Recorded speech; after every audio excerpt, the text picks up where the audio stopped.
Kemi qumshin, kemi sodën, kripën, uthullën, limonin, kemi testin e enve që në çdo shtëpi nuk mungojnë, gjitha këto produktet me mënyrë shtëpiake, si që përdorim në amfisat.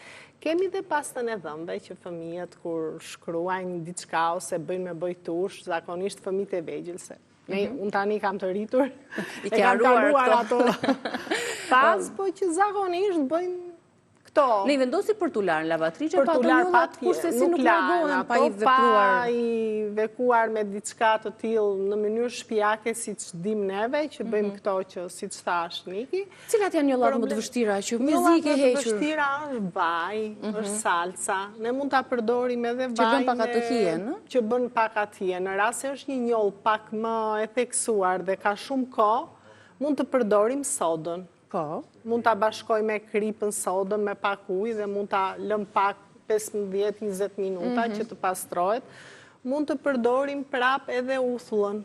Po. Sidomos uthulla është për pastrim, disinfektant për divanët që ne lajm pastrojmë edhe me detergjent dhe i shkon me një pecet me ujë të vakur divanit. Me uthull, me ujë të vakur dhe uthull.